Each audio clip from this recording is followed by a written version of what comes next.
Hi అండి. Hi అండి, నమస్తే. లోకేష్ గారి గురించి మీ అభిప్రాయం ఏంటండి? లోకేష్ గారు చాలా విద్యావంతులు. ఇంకోటి, అందరితో చాలా చక్కగా మాట్లాడతారు. ఎవ్వరికి ఇబ్బంది పెట్టరు. ఒకటి, ఆయన ఎంత ఉన్నంత విద్య, తెలుగు ఎంత నీట్గా మాట్లాడుతున్నారంటే, అంతకుముందు ఉన్న ప్రభుత్వం ఎంత హేళన చేస్తే వాళ్ళందరికీ ధీటుగా మంచి ఆ, మన తెలుగు ఎవరు ఫస్ట్ తెలుగు అంటే మన అన్న ఎన్టీఆర్, వాళ్ళ మనవడు మన నారా లోకేష్ గారు అక్షరాలని అలాగే ఏదైతే తెలుగు ముద్దుబిడ్డ నందమూరి తారక రామారావు గారు ఎలా అయితే ఉన్నారో యాజ్డీస్గా ఎవరైతే విమర్శలు చేశారో వాళ్ళకి తిప్పికొట్టి చాలా చక్కగా అందరితో ఈరోజు ప్రజా దర్బార్ ఇక్కడ ఏర్పాటు చేసి ప్రజల సమస్యల్ని దగ్గరుండి తెలుసుకొని లోకేష్ గారు వాళ్ళ సమస్యల్ని, వాళ్ళకి ఉన్న కష్టాలని తీర్చడానికి ఈ ప్రజా దర్బారు వేదికని ఏర్పాటు చేశారు. అంతే తప్ప ఇక్కడ వైసీపీ, సిపిఎం పార్టీలు ఎవరు కూడా అందరూ వాళ్ళ పిల్లలు అందరూ వచ్చినా కూడా తనకున్న మనసు అందరికీ సహాయం చేయాలనే ఒక ఉద్దేశంతో మర్యాదపూర్వకంగా అందరినీ గౌరవిస్తూ, అందరికీ ఏ విషయంలో కూడా పక్షపాతం లేకుండా, ఎవరిని ఇబ్బంది పెట్టకుండా, వాళ్ళు వైఎస్ఆర్ పార్టీ అని, వాళ్ళు కాంగ్రెస్ అని, వాళ్ళు సిపిఎం అని ఆ భేదాలు అభిప్రాయాలు లేకుండా అందరికీ ఎవరైనా మన తెలుగు రాష్ట్రంలో మన పిల్లలు బాగుండాలి. ఒకటి, లోకేష్ గారు దృష్టి పెట్టింది ఏంటంటే, యువత గంజాయి దృష్టి నుంచి పక్కదారి పట్టనివ్వకుండా వాళ్ళని వృత్తిపరంగా ఏదో ఒకటి, వాళ్ళకి స్కిల్ డెవలప్మెంట్ సెంటర్లని, వాళ్ళకి ఏదో ఒకటి వాళ్ళకి జాబ్ పర్పస్లో పెట్టి, వాళ్ళ లైన్లో పెట్టి వాళ్ళందరినీ చక్కగా ఒక దారిలో పెట్టి వాళ్ళ కుటుంబాన్ని కాపాడే వ్యక్తులుగా, వాళ్ళ కుటుంబాలను తీర్చిదిద్దే ఇదిగా ఆయన భుజాన వేసుకొని ఈ రోజున యువతకి మంచి సందేశాన్ని పంపిస్తున్నారు. ఒకటి, పంపించడమే కాదు, లోకేష్ గారు కూడా చక్కగా చేస్తున్నారు. ఇది అమరావతి ఫ్యూచర్లో ఎలా ఉండబోతుందండి?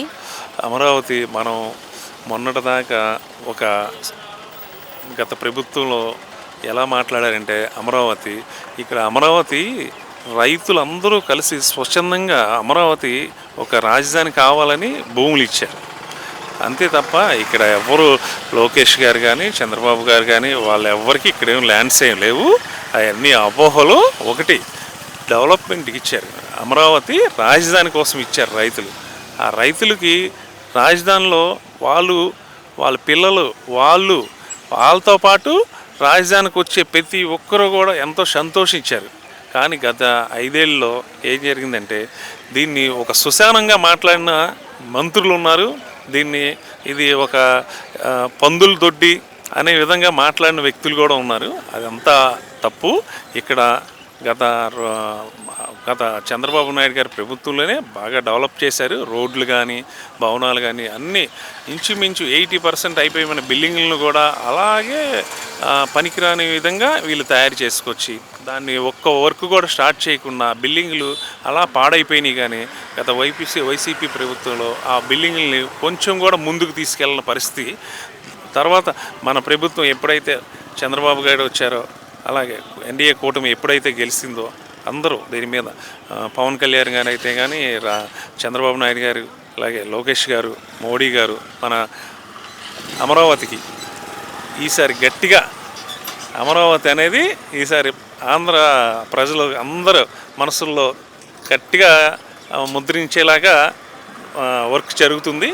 అలాగే అమరావతి కూడా మంచి డెవలప్ అయింది. చంద్రబాబు నాయుడు గారు, పవన్ కళ్యాణ్ గారు ఇద్దరూ కూడా ఈ రైతులకి వెనక ఉండి, వాళ్ళకి దండుగా ఉండి రైతులందరికీ కూడా మంచి చేయాలనే ఉద్దేశంతోనే ఏదైనా అమరావతి రైతుల కోసం పోరాడిన వ్యక్తులు నారా చంద్రబాబు నాయుడు గారు, అలాగే మన పవన్ కళ్యాణ్ గారు. వీళ్ళిద్దరు రైతులకి వెనకాల ఉండి నడిపించి వీళ్ళందరి తరపున పోరాడి ఈ రోజున అమరావతిని రైతుల దగ్గరికి తీసుకొచ్చి రాజధానిగా వాళ్ళకి అందించిన వ్యక్తులు ఎవరైనా ఉన్నారంటే ఆ ఘనత నారా చంద్రబాబు నాయుడు గారిది, అలాగే పవన్ కళ్యాణ్ గారిది, లోకేష్ గారిది, అలాగే పార్టీ కార్యకర్తలు, రైతులు, ఆంధ్రాలో ఉన్న ప్రజలందరూ కూడా వాళ్ళ కోరిక అమరావతి రాజధాని కావాలనే కోరిక ఈ రోజున వాళ్ళ కళ రైతుల కళ, ఆంధ్ర ప్రజల కళ. ఎందుకంటే వైజాగ్లో రాజధాని పెడతామన్న ఉత్తరాంధ్ర ప్రజలు ఎవరు కూడా ఎందుకంటే వాళ్ళంతా రైతులు, వాళ్ళకి తెలుసు రైతు కష్టం ఏంటనేది రైతుకే తెలిసింది. అంతేగాని ఇది జగన్మోహన్ రెడ్డి వైజాగ్లో రాజధాని పెట్టేస్తాను అవన్నీ అపోహలు వాళ్ళు ఎవరూ నమ్మలేదు. అందుకే ఇక్కడ మీకు కరెక్ట్గా మనం ఒకసారి మొన్న జరిగిన ఎలక్షన్ని మనం ఒకసారి దృష్టిలో పెట్టుకుంటే ఎలా ఉందంటే, అతను చెప్పినది అపోహ, వైజాగ్ రాజధాని చేస్తామన్నది అదొక అపోహ. అందుకే ప్రజలు అందరికీ తెలుసు రాజధాని అమరావతి అని. రైతులు అందరూ కూడా అమరావతికి జై కొట్టారు. ఈ రోజున ఉత్తరాంధ్ర అయితే కానీ, తూర్పుగోదావరి, పశ్చిమ గోదావరి జిల్లాలు, రాయలసీమ కానీ వీళ్ళందరూ కూడా ఎవరు కూడా దాని మీద విమర్శించలేదు.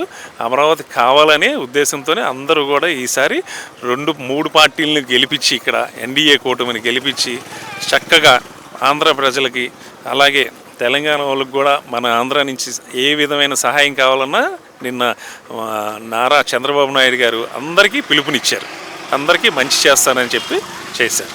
Okay, thank you. ఓకే.